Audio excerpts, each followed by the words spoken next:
adik-adik semua yang di Kalbar, Kalteng, dan Kalsel. Sebentar lagi mungkin bergabung dengan yang di Kalimantan Timur. Ini minggu terakhir ya, minggu ketiga sebelum kita Lebaran untuk persiapan UTBK, tes potensi skolastik, ujian tulis berbasis komputer. Hari ini hari Senin, nanti hari Kamis kita kena tanggal merah lagi, libur. Nah, untuk hari Senin ini yang menyampaikan materi ini ke Mas Yuyuk dari Primagama Sintang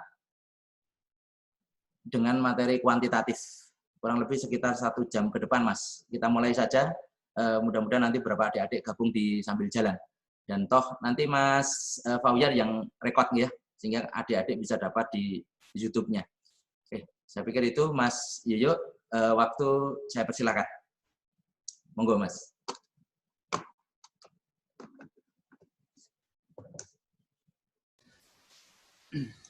Oke, Assalamualaikum warahmatullahi wabarakatuh. Apa kabar adik-adik semuanya? Jumpa lagi dengan saya ya, Mas Yoyok dari Sintang. Mudah-mudahan tidak bosan ketemu saya. Oke, yang tampil di layarnya apa? Pembelajaran kali ini. Ya, pembelajaran kali ini. Oke. Seperti biasa, kalian akan saya rayu, dibully, dan dicerca ya. Rayu itu maksudnya ratio answer, you understand. Bully, belajar untuk lebih istimewa. Cerca, cerdas caranya. Oke. Kita lanjut ya. Kita lanjut. Ya. Oke, adik-adik, ini soal pertama. Seperti yang pertemuan-pertemuan sebelumnya sudah pernah saya sampaikan, bahwa dari tipe-tipe soal, itu ada soal yang kita tidak butuh menghitung sungguh-sungguh, dan ada soal yang kita harus betul-betul menghitung. Jadi, soal-soal yang tipe-tipe mudah itu kita harus makan duluan, sehingga nanti waktunya kita pakai untuk mensubsidi soal-soal yang sedikit lebih sulit. Oke, adik-adik, ini soal nomor 1. Soalnya, seorang pedagang membeli 2 karung beras, masing-masing beratnya 1 kuintal, dengan tara 2,5%. Harga pembelian setiap karung beras 200.000. Jika beras itu dijual dengan harga 2.000 per kilogram, maka besar keuntungan penjualannya berapa? Oke, silakan dibaca dulu. 1 kuintal yang enggak tahu 1 kuintal. Ini kan pelajaran SD. Nah, 1 kuintal itu 100 kilo ya. 1 kuintal ini sama dengan 100 kilogram. Nah, ini pelajaran SD adik-adik. Jadi tolong diingat-ingat nih. Nah, di sini ada keterangan tara. Taranya 2,5%. Tara itu berarti apa? Tara ini berarti berat wadahnya. Nah, ini berat wadah. Berat karungnya berarti. Berat karungnya. Oke. Kemudian setiap karung dia beli dengan harga 200.000. Nah, kemudian beras itu akan dijual dengan harga 2.400 per kilogram. Maka besar keuntungannya berapa? Yuk kita hitung sama-sama. Nah, yang pertama kita hitung dulu berapa taranya, ya, berapa taranya di situ. Ini kan ada taranya, ya. Tara. Berarti kalau dia 2 karung, jadi ini taranya berarti 2,5%, itu 2,5 per 100 dikali 1 karung itu 1 kuintal.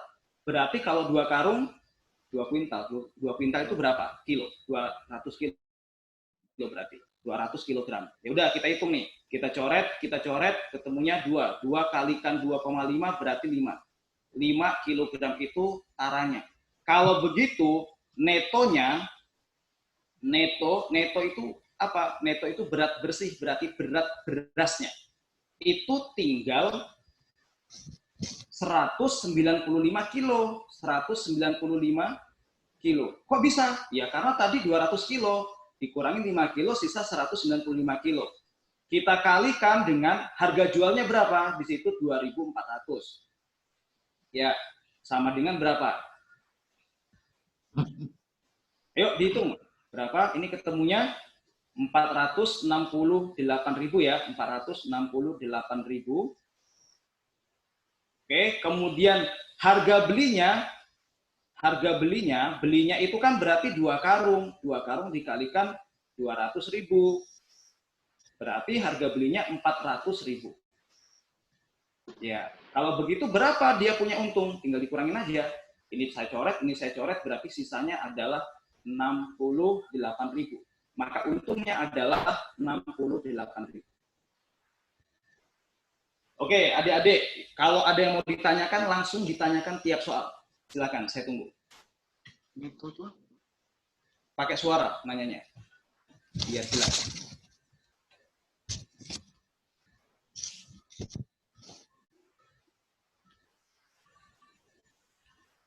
Pas, berarti saya lewatkan ya. Saya lanjutkan.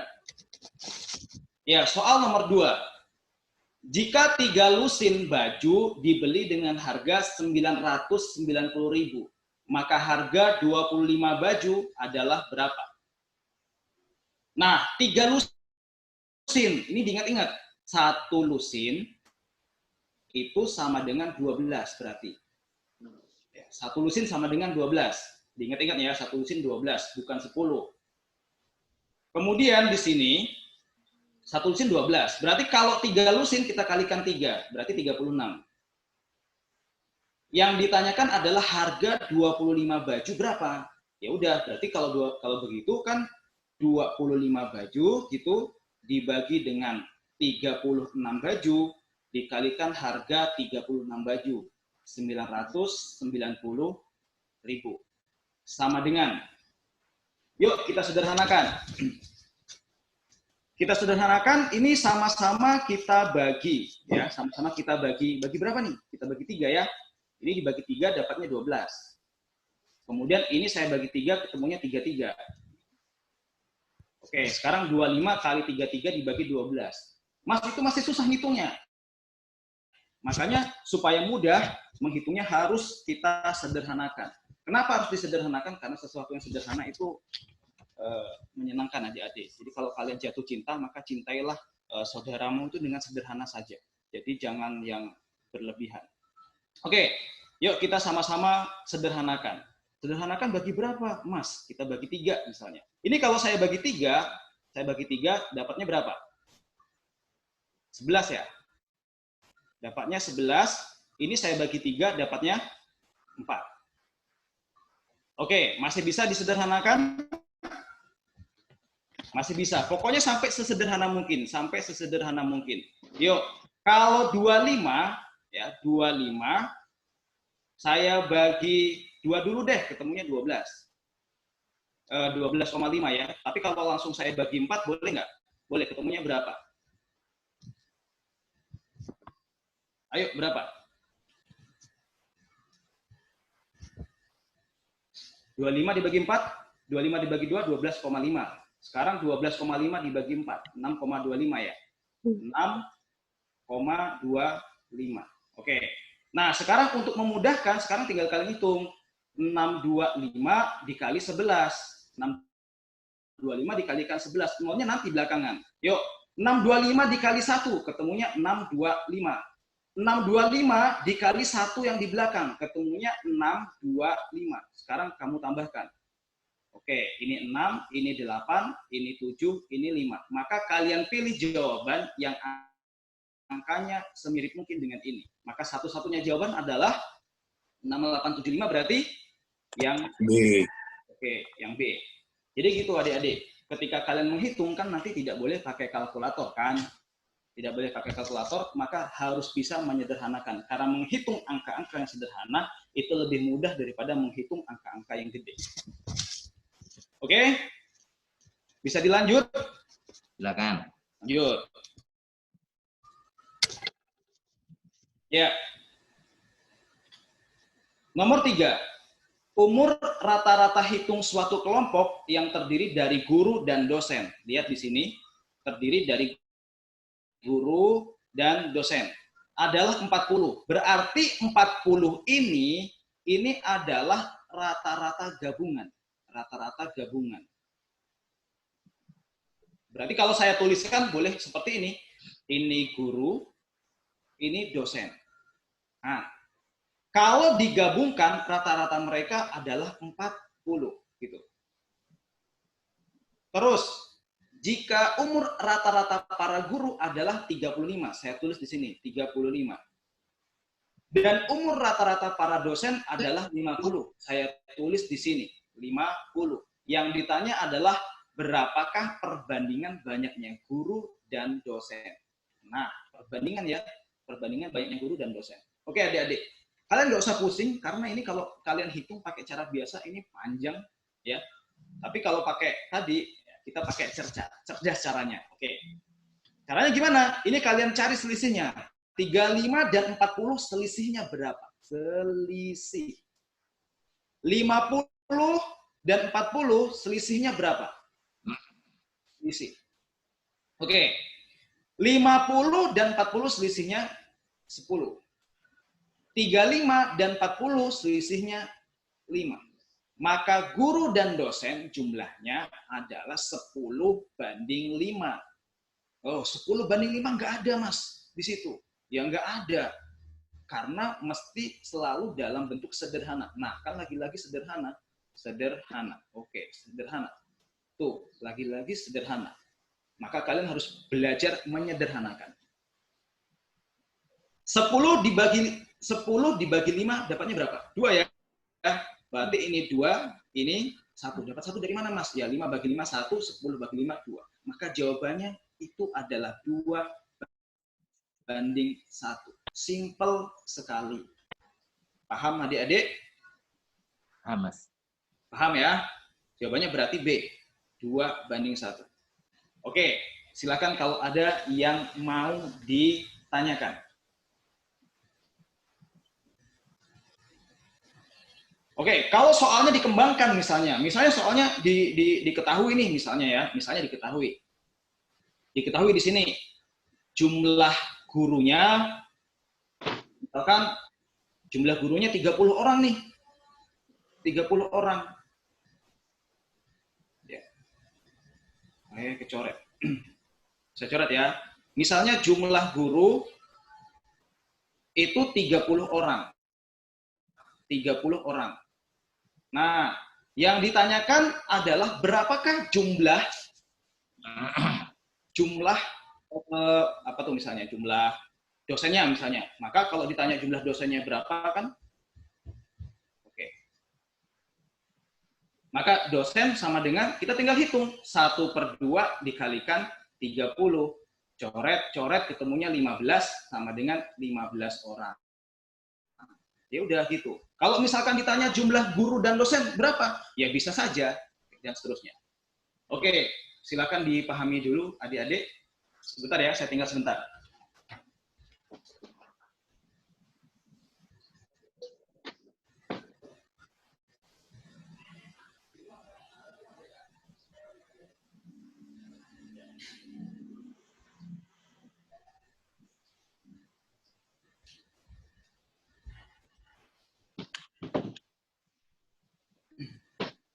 Oke, jadi itu kalau soalnya dikembangkan adik-adik. Jadi dari satu model soal ini, pertanyaannya bisa perbandingan, bisa ditanya jumlah dosennya berapa, bisa ditanya jumlah gurunya berapa, atau bisa ditanya jumlah guru dan dosen berapa. Oke, enggak ada masalah. Ada lagi yang mau ditanyakan? Lanjut.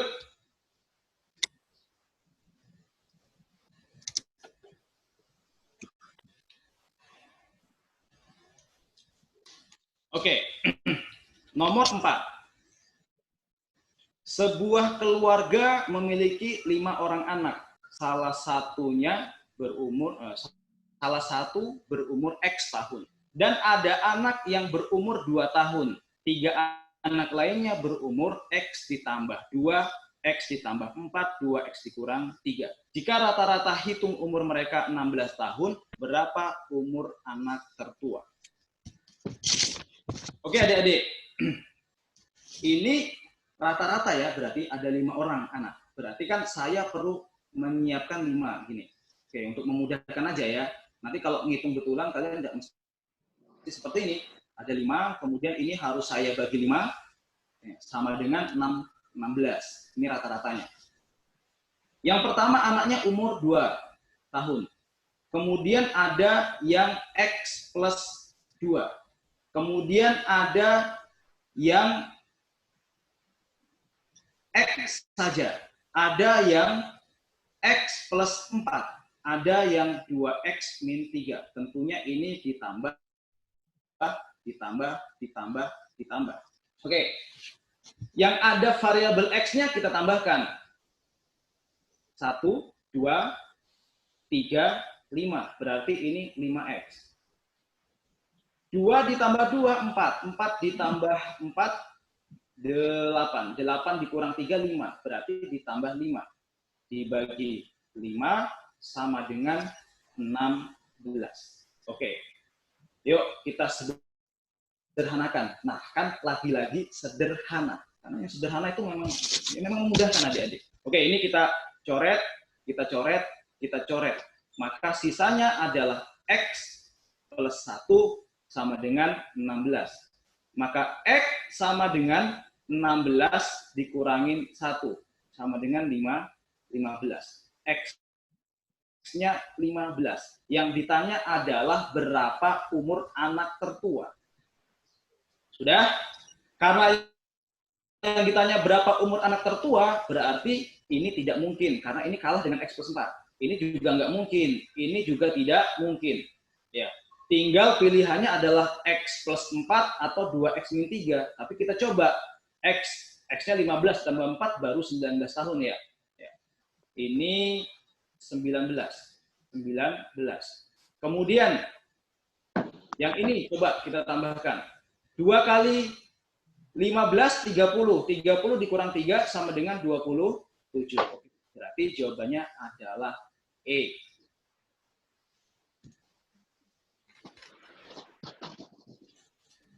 Silakan adik-adik, ada yang mau ditanyakan? Kalau terlalu cepat ngomong.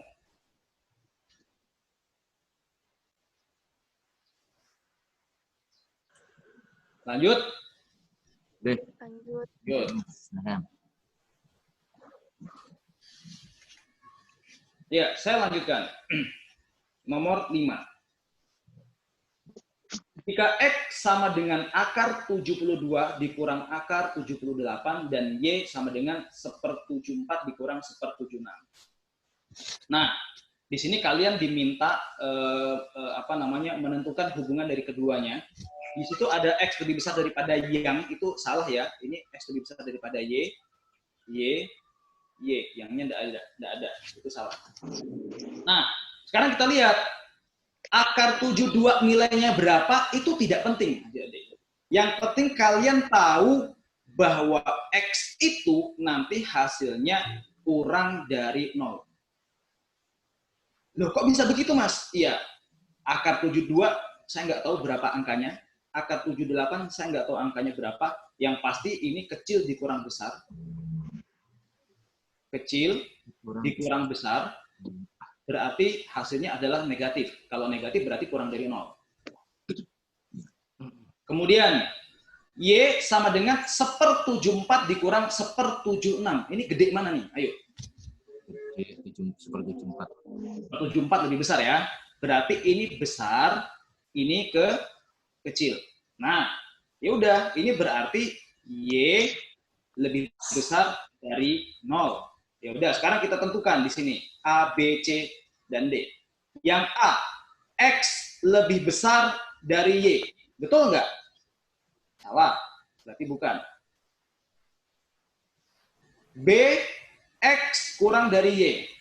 Iya, betul. Berarti jawabannya adalah B. Oke. Oke, adik-adik, paham? Berarti saya sudah berhasil merayu kalian dan mencerca kalian. Ya, silakan kalau ada yang mau ditanyakan.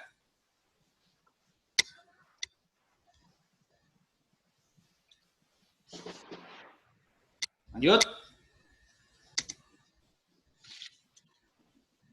Lanjut. Nah, ini soal UTBK tahun 2019. Soal UTBK tahun 2019 berarti soal tahun kemarin.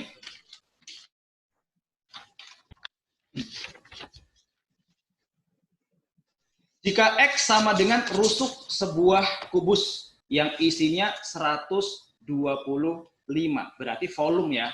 Isi ini artinya volume. Volume. Nah, volume kubus itu adalah sisi kali sisi kali sisi. Volumenya 125. Atau ini saya ganti Y kali, sorry bukan Y ya di sini. X rusuk, oh ya. Berarti V sama dengan X dikali X dikali X. V-nya 125, ini adalah X pangkat 3, berarti berapa X-nya? 5. 5, oke. X-nya ketemu 5. X-nya ketemu 5. Udah, lanjut. Dan Y sama dengan sisi miring segitiga siku-siku. Yang panjang kedua sisinya adalah 3 dan 4. Ya udah, ini kan segitiga siku-siku nih. Saya sudah ajarkan pakai pola Pitagoras. Ini 3, ini 4, berarti miringnya berapa? 5. 5 itu adalah Y. Nah, udah simpulkan sekarang. Yang mana jawabannya?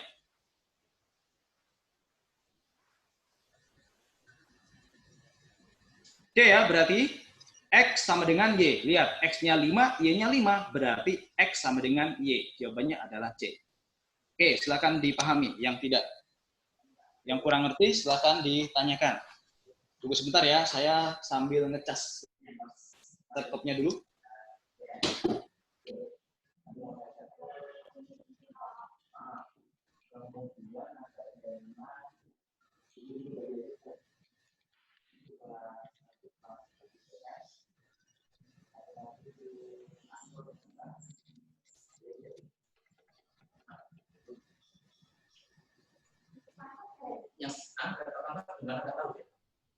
Oke, bisa dilanjut? Lanjut ya. Lanjut. Ya.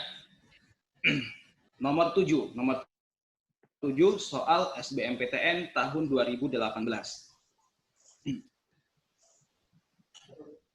Bilangan prima P dan Q berbeda. Dan lebih kecil dari 12. Jika selisih antara P dan Q tidak habis dibagi 4, maka nilai P ditambah Q yang mungkin adalah. Nah, sekarang bilangan prima. Kalau saya ngomong bilangan prima, berarti saya jelaskan dari dari bilangan asli juga ya. Jadi gini. Jadi ada bilangan cacah. Bilangan cacah. Oh, bilangan cacah? Dimulai dari berapa? 0 berarti. 1, 2, dan seterusnya. Ini bilangan cacah. Kemudian ada bilangan asli. Bilangan asli dimulai dari 1, 2, 3, dan seterusnya. Kemudian ada bilangan ganjil. Dimulai dari 1, 3, 5, 7,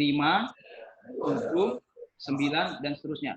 Nah, kemudian ada genap. Genap nggak perlu saya tulis. Di sini ada cacah. Lihat, bedanya cacah dengan ganjil.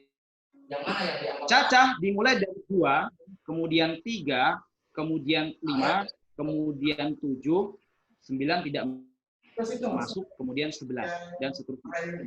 Oke, bilangan cacah itu apa, Mas? Bilangan cacah itu bilangan yang faktornya hanya ada 2, yaitu 1 dan 3. Maka 2, 3, 5, 7, kemudian 11, dan seterusnya. Oke, nah di sini diminta bilangan cacah yang lebih kecil dari 12. Berarti kan 13 nggak boleh ya, maka cukup ini saja. Tes. Oke, saya lanjutkan. Nah, Yang diminta di sini adalah jika selisih antara P dan Q tidak habis dibagi 4 selisihnya. Yuk, berarti berapa saja nih yang tidak habis dibagi 4? Kita selisih ya. Selisih P dan Q. Yuk, kita coba pasangkan. Kita buat seperti ini. Ini 2, 3, 5, 7, 11, kemudian 2, 3, 5, 7, 11. Ini enaknya dibuat tabel nih. Buat tabel.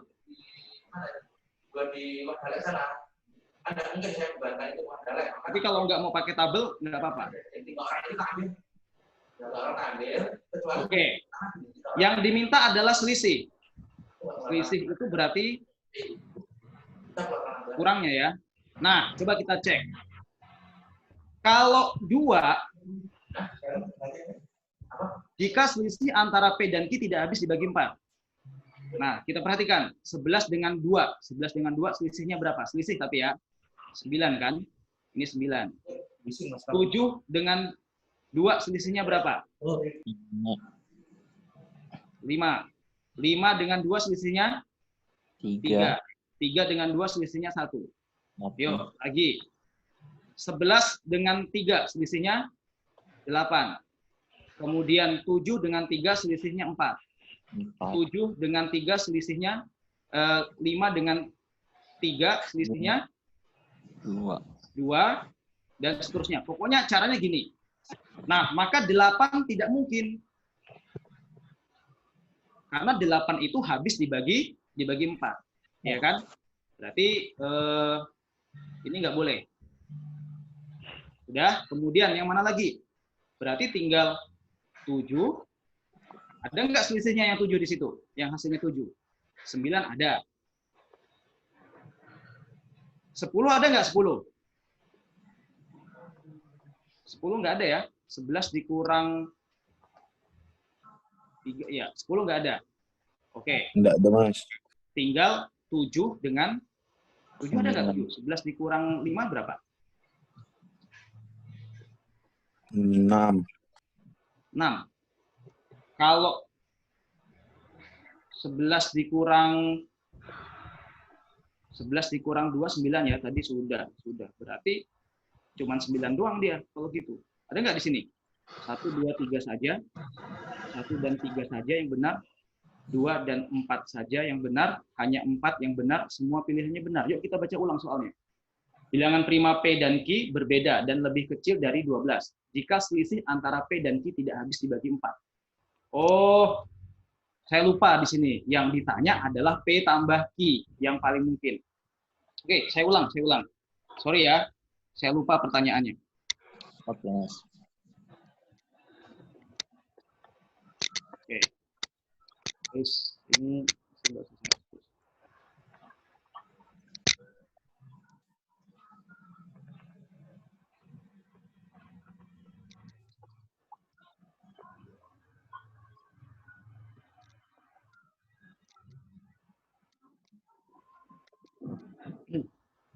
Oke, saya tidak baca pertanyaannya tadi. Yuk kita ulang. Kita susun dulu. Disusun seperti tadi boleh, kalau enggak pun enggak apa-apa. Intinya yang ditanyakan adalah jumlahnya. Kita mulai dari yang paling kecil. Misalnya 2 ditambah 3. Oke, kemudian 2 ditambah 5, 2 ditambah 7, kemudian 2 ditambah 11. Kemudian 3 ditambah 5, kemudian 3 ditambah 7, 3 ditambah 11. Kemudian 5 ditambah 7, 5 ditambah 11, kemudian 7 ditambah 11. Oke. Ini sama dengan 5. Selisihnya 1. 1 tidak habis dibagi 4, betul ya? Kemudian ini jumlahnya 7. Selisihnya itu 3. 3 tidak habis dibagi 4. Berarti pernyataan 1 betul. Kemudian 2 ditambah 7, ini 9. Selisihnya Berapa nih selisihnya? 5. 5 tidak habis dibagi 4. Berarti 9 betul. 2 ditambah 11. Nggak ada di situ. Berarti nggak usah kita hitung. 3 ditambah 5. Ini 8. Selisihnya 2. 2 habis nggak dibagi 4? Enggak ya. Berarti betul. Kemudian, ada nggak 10? 3 ditambah 7. Ini 10. 7 dikurang 3, itu 4. Dan 4 itu habis dibagi 4. Kalau begitu, ini salah. Maka jawaban yang betul adalah A. 1, 2, dan 3 saja yang benar. Paham sampai di sini?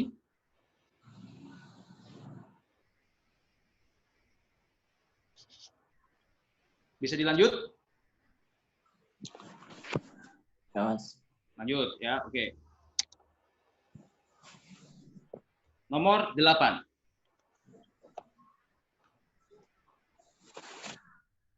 Jika P sama dengan 3, Q sama dengan 1, dan X sama dengan akar pangkat P dari 64.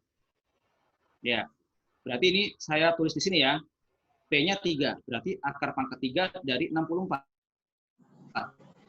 Berapa tuh nilainya?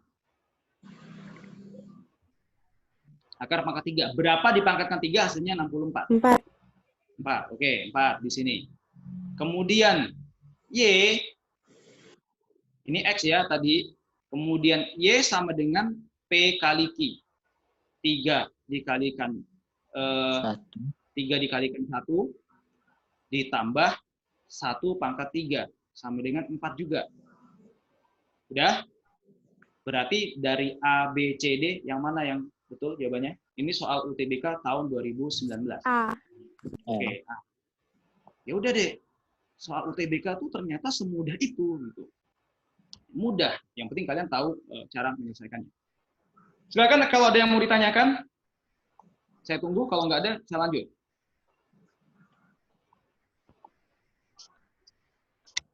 Lanjut ya. Ya. Soal SBMPTN 2018. Oke, saya tunggu. Silahkan dicoba dulu. Saya tunggu 2 menit. Jawabannya nanti pakai audio. Ya, silahkan dicoba. Saya tunggu.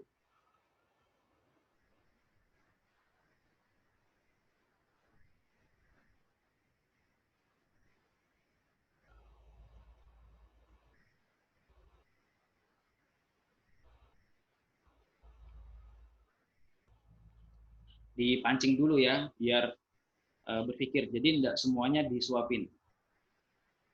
Yang dari Sintang, Nasya mungkin barangkali mau menjawab.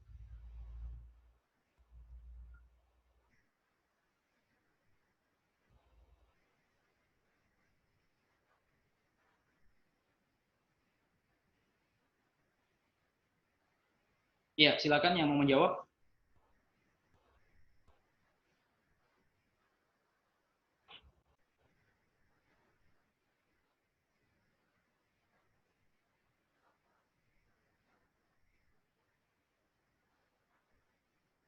Yang an. Siapa jawabannya? Ane Kak? Anne. Ane. Ya. Oke, kita bahas. Nah, di sini tidak ada cara khusus, ya, tidak ada cara khusus nih cara menyelesaikannya. Tapi kalau saya begini, saya akan buat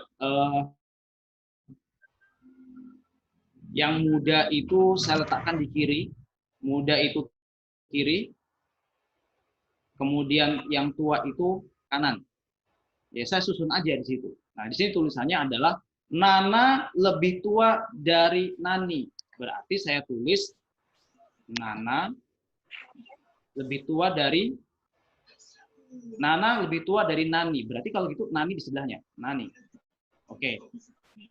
Nia lebih muda dari Ani. Ya boleh saya tulis di sini. Nia lebih muda dari Ani. Nanti kalau salah tinggal dicoret aja. Ane lebih muda dari Nani. Ane lebih muda dari Nani. Lebih muda. dari Nani. Ini Nani, berarti Ane sebelah sini. Oke, lanjut. Nana lebih muda dari Nina. Nana lebih muda dari Nina. Nana lebih muda dari Nia ya. Nana lebih muda dari Nia. Sudah ditulis di sini. Kemudian Nani lebih tua dari Ane. Nani lebih tua dari Ane. Sudah, susunannya kan berarti seperti ini. Maka yang paling muda siapa? Yang paling muda adalah Ane. Oke. Kita lanjutkan.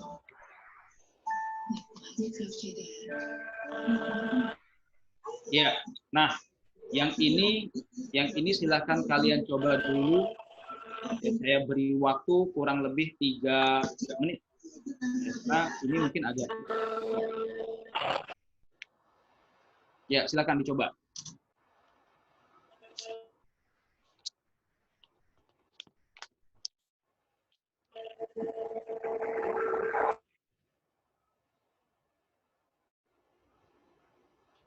Dicoba dulu ya, dicoba dulu.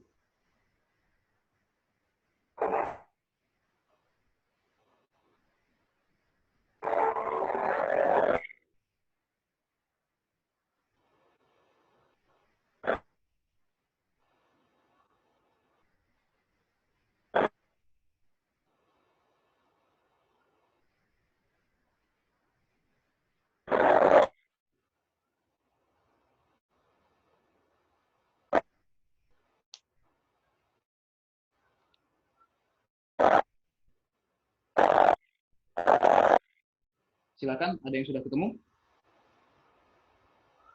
Yuk, kita sharing, kita sharing. Barangkali kalian punya cara lebih mudah daripada saya. Iya, Mas, mudah. Tinggal coret. Tinggal pilih.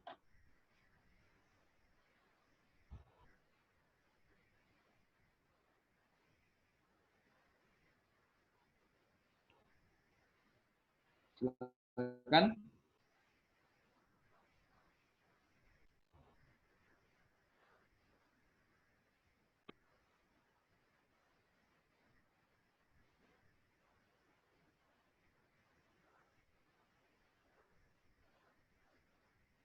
Ada yang bisa jawab?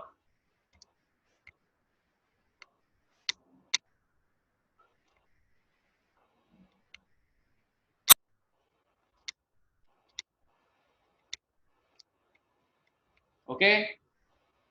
Kita bahas sama-sama ya. Kita bahas sama-sama. Oke. Nah, di situ ada bangun segi 5. A, B, C, E, D. Terbentuk dari 2 segitiga siku-siku. A, B, C, dan BAD. AD sama dengan 3. AD sama dengan 3. Oh, ini ada coretan. AD sama dengan 3. Berarti yang ini ya. Ini 3. Kemudian BC sama dengan 5. BC sama dengan 5. AC dan BD berpotongan di titik E. Jika luas segitiga AEB, jadi luas segitiga AEB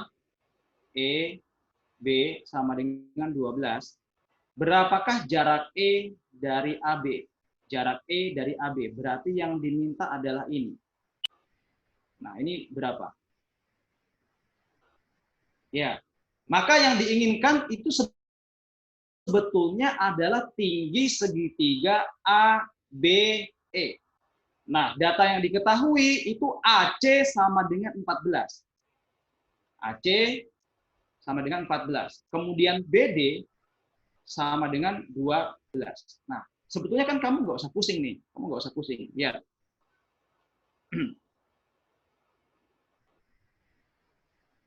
Kamu nggak usah pusing ya, nggak usah pusing. Yuk kita cek di sini. AD saya tahu. BC saya tahu. Kemudian luas segitiga ABE itu saya tahu. Itu ada 12 ya, luas segitiganya. Yang ditanya adalah tinggi ini. Ini berapa? Nah, kan sebetulnya kamu nggak perlu pusing menghitungnya. Kita lihat di sini, karena ini perpotongannya, ya kan? Maka sebetulnya dari AD ini kan tingginya 3 ya, tingginya 3. AD tingginya 3, kemudian AB ada nggak di sini? Diketahui nggak AB alasnya? Kita baca dulu ya.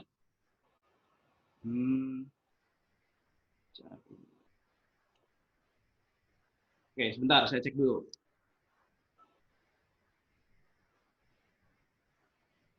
Oh, di sini diketahui AC-nya 14. AC 14 di sini, ini 14. Kemudian BD-nya itu adalah 12. Ya. Berarti kalau ada dua sisi diketahui, ini tahu, kemudian ini tahu, berarti alasnya otomatis ini tahu. Pakai Pitagoras. Kalau ini saya tahu, maka ini juga tahu. Sudah? Kalau alasnya saya tahu, kemudian luasnya saya tahu, berarti kalau begitu tingginya saya tahu. Di sini kamu tidak disuruh menghitung berapa tingginya, tapi kamu disuruh melihat apakah data yang disediakan ini cukup untuk menjawab pertanyaan tersebut. Nah, yuk kita cek. Pilihan A. Pernyataan 1 saja cukup untuk menjawab pertanyaan, tetapi pernyataan 2 saja tidak cukup. Yuk kita cek. Tadi, seandainya yang diketahui ya itu hanya AC. AC doang nih. AC saya tahu. Ini saya tahu. Bisa nggak saya menghitung tingginya? Oh, bisa. Berarti kalau misalkan ini saja, ini bisa. Ini bisa dipakai. Sebab kalau AC-nya saya tahu, BC-nya saya tahu, maka alasnya saya tahu. Kalau alasnya saya tahu, maka tingginya saya tahu. Kemudian, pernyataan kedua. Seandainya BD saja yang diketahui. BD saya tahu. AD saya tahu. Maka AB saya tahu. Jika AB saya tahu, maka tingginya juga saya tahu. Berarti kalau begitu pernyataan 2 ini bisa dipakai. Berarti satu saja dari dua pertanyaan ini, dua pernyataan ini, jadi satu saja ini sudah cukup untuk menjawab.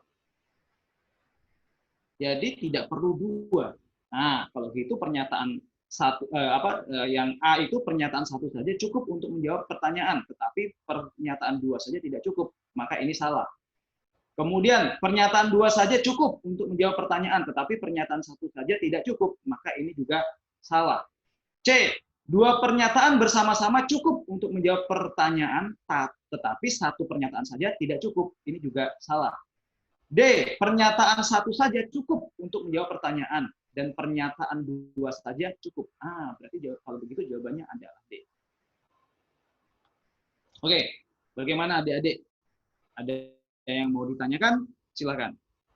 Jadi tugas kalian di sini tidak disuruh menghitung, tapi disuruh mencocokkan data.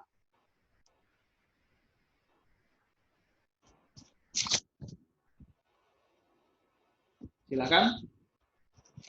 Pas? Pas ya, berarti saya lanjutkan.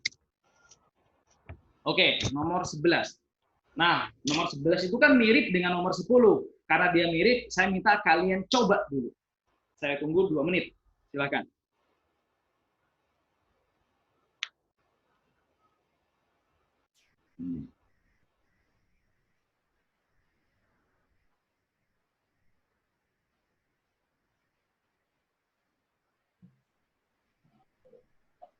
Silakan mau coba.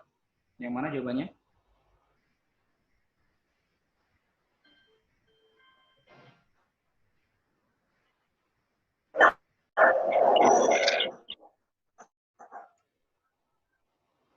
Yang dari Sintang, barangkali Nasya, Ican, Bagus, Melanius.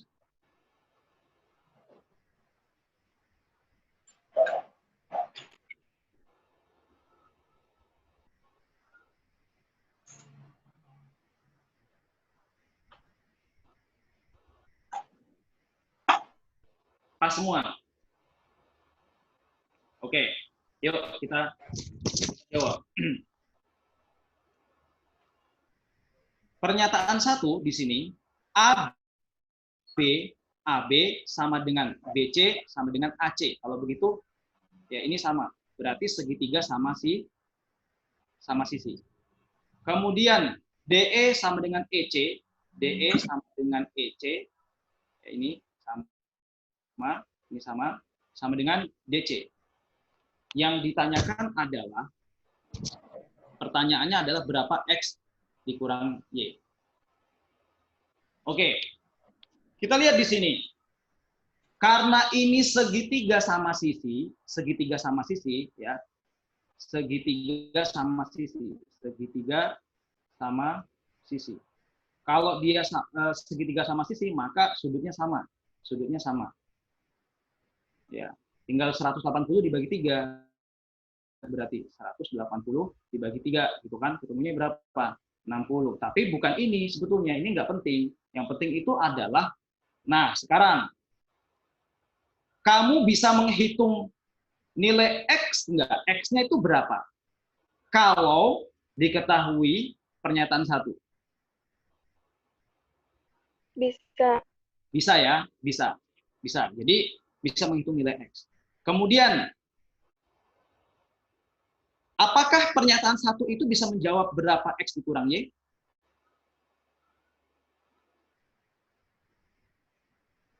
Tidak bisa. Kenapa? Karena kalau hanya pernyataan 1 saja, kamu tidak bisa menjawab Y.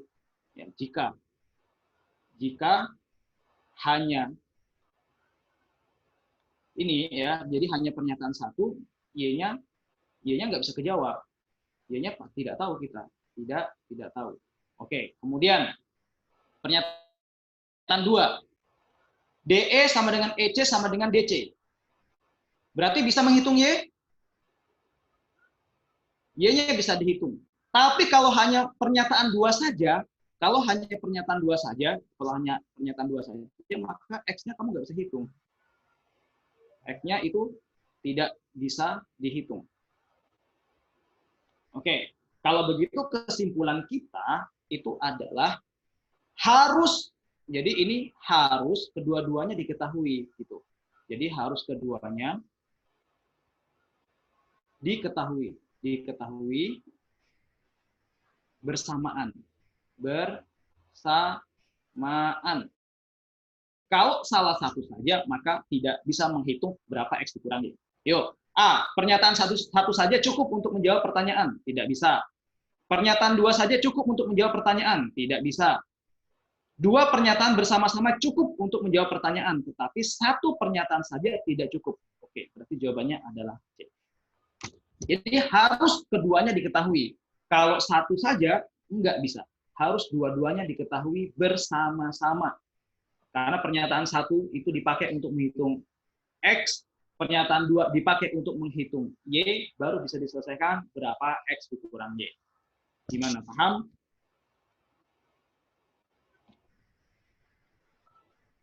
Paham ya? Paham? Saya lanjutkan. Soal UTBK 2019. Diketahui X lebih besar dari 2. Manakah hubungan yang benar antara kuantitas P dan Q berikut berdasarkan informasi yang diberikan? Ya udah, ini tinggal masukin aja di situ. X lebih besar dari 2. Kalau lebih besar dari 2 berarti boleh 3. X-nya boleh 3. 3, 4, 5 dan seterusnya. 2,5 juga boleh, tapi kita pilih bilangan bulat karena bilangan bulat paling mudah dihitung. Udah, kita masukin di sini. 1 dikurangin 3 pangkat 2 per pangkat 4 ya ini. Pangkat 4. 1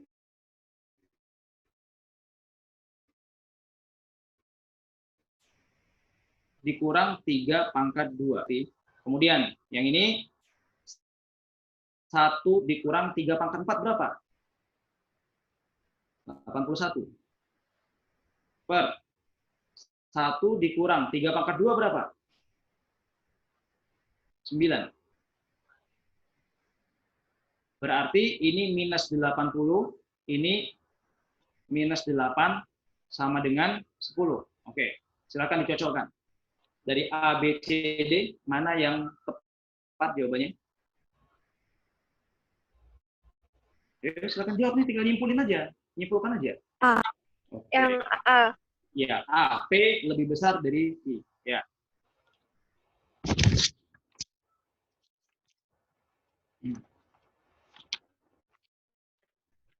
Oke. Masih ada nggak nih soalnya? SBMPTN 2018. Mau coba dulu?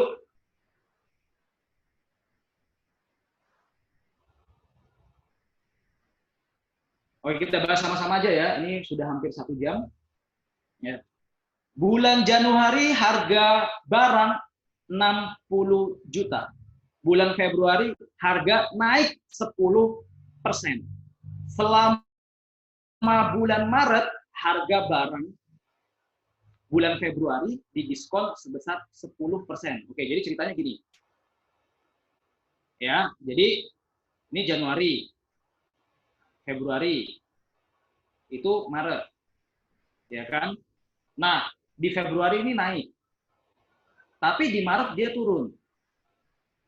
Nah, oleh karena itu, mana yang tidak mungkin jawabannya? Yang tidak mungkin adalah, kok bisa begitu, Mas? Ya, karena Januari itu kan 60 ya, ini 60. Kemudian, bulan Februari naik 10%. 10% dari 60 berapa? 6 juta. 6 juta berarti 66 kan? Ini 66. Iya kan? Kalau gitu kan karena dia turun lagi di Maretnya, maka ini nggak mungkin. Ini juga tidak mungkin. Ini juga tidak mungkin. Ya toh? Dan balik lagi ke 60 juta mungkin nggak? Ya tidak mungkin. Orang dia naik 66, kemudian 66 dia turun 10%, kecuali dia bilang di situ turun 6 juta. Kalau dia turun 6 juta, maka dia akan balik 60 juta. Tapi di situ disebutkan turun 10%, maka tidak mungkin 60 juta lagi. Pasti lebih kurang dari itu. Oleh karena itu, satu-satunya jawaban yang paling mungkin itu adalah A, tanpa harus menghitung. Oke, silakan yang mau ditanyakan.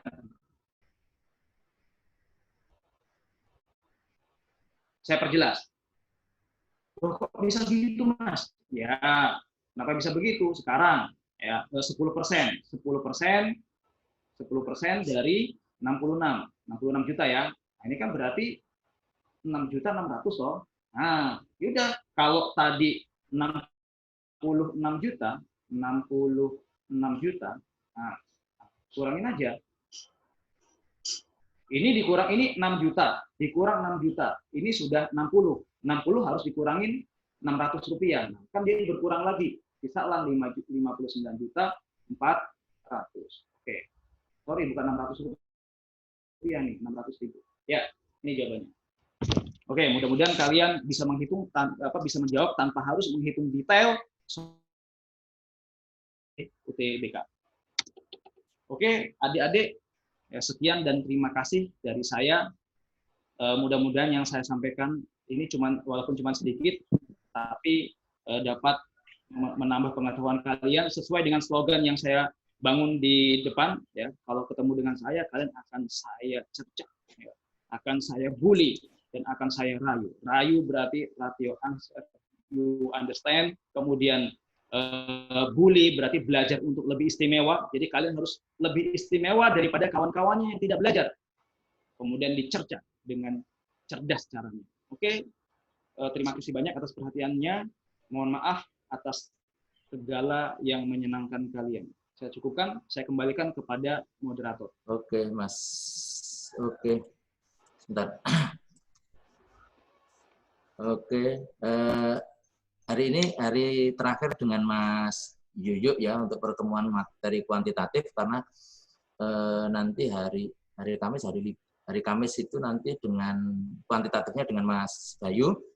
Kemudian ya intinya sedikit deh, sebagai tip terakhir ya, materi TPS mungkin beberapa kawan-kawan menganggapnya itu materi yang gampang dibandingkan materi tes potensi akademik, dan alhamdulillahnya tahun ini tes potensi akademik kan ditiadakan. Ditiadakan berarti kan kita hanya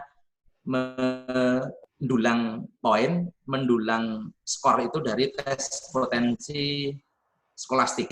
Nah, intinya begini, saya sering menyampaikan berulang kali kepada siswa-siswi Primagama bahwa dalam konteks kompetisi SBMPTN, UTBK SBMPTN itu adalah kita itu dibandingkan dengan kawan-kawan yang lain. Katakanlah kita menganggap bahwa soalnya itu sulit semua, maka semua siswa juga menganggap sulit. Jadi kalau kawan-kawan kok ketemu soal yang sulit, maka yang lolos UTBK adalah orang yang dapat nilai jelek dibandingkan yang nilainya lebih jelek. Tetapi kalau soal itu mudah semua, maka semua siswa menganggap soal itu mudah semua, karena materi TPS itu kan gampang semua gitu. Gampang semua, dan semua siswa itu mendapat nilai baik, karena soalnya mudah. Maka siapa pemenangnya, siapa yang lolos adalah adik-adik yang memiliki nilai tes yang lebih baik dari yang baik itu. Atau memiliki nilai yang paling baik di antara nilai yang lebih baik itu. Sehingga konfigurasinya tentu bukan kualitas soal, bukan tingkat kesulitan soal, tetapi yang dibilang Mas Yoyo tadi di akhir penutupan tadi adalah kita harus menjadi lebih baik daripada kawan-kawan yang lain. Maka kuncinya itu. Jadi kalau teori saya, misalnya katakanlah saya dikejar karena kondisi Kalimantan banyak buayanya, saya tidak perlu berlari paling cepat, tetapi yang penting saya lebih cepat daripada yang lain. Tidak usah paling cepat, tetapi lebih cepat daripada yang lain. Sehingga siapa yang dimakan? Yang dimakan atau yang gagal adalah orang yang di belakang kita. Jadi intinya itu, jangan anggap bahwa soal TPS itu soal yang gampang, lalu adik-adik nggak belajar, tetap susun itu, karena lolos tidaknya kita di UTBK SBMPTN itu bukan dari mudah atau sulitnya soal, tetapi dari kemenangan kita berkompetisi dengan lawan-lawan kita. Oke, saya pikir itu penutup daripada pertemuan hari ini, dan saya akhiri hari ini. Wabillahi taufiq wal hidayah. Wassalamualaikum warahmatullahi wabarakatuh. Selamat. Waalaikumsalam. Waalaikumsalam.